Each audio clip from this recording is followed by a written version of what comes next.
Hello, everybody. Todd Grosshans here, filling in for Doug Bernard. We start today at the G8 summit in Sapporo in northern Japan.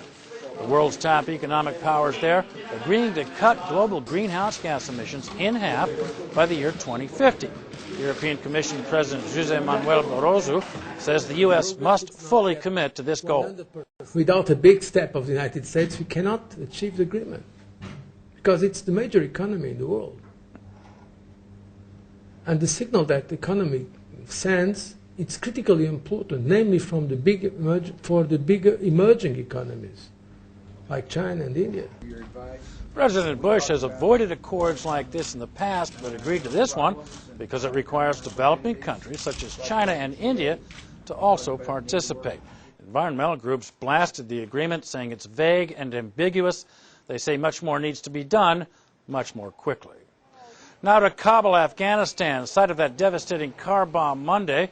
The blast at the Indian embassy killed 41 people. And here, Afghan presidential spokesman saying Pakistan may have been behind the attack. And we believe firmly that there is a particular intelligence agency behind it. I'm not going to name it anymore. I think it's pretty obvious. Here, Pakistan's Interior Ministry chief vehemently denying any involvement by Pakistan. Afghan analysts say Pakistan fears close relations between India and Afghanistan. Afghanistan has accused Pakistan of being behind the April assassination attempt against President Hamid Karzai, a mass jailbreak in Kandahar last month, and a string of other attacks. Two former U.S. Secretaries of State are telling lawmakers the way the United States goes to war must change. James Baker and Warren Christopher led a year-long study outlined in Tuesday's New York Times. They say the next time the country makes plans to go to war, the president should be required by law to consult with Congress, and that Congress should vote on the action within 30 days. And Mr. Baker, Mr. Christopher, good luck with all that.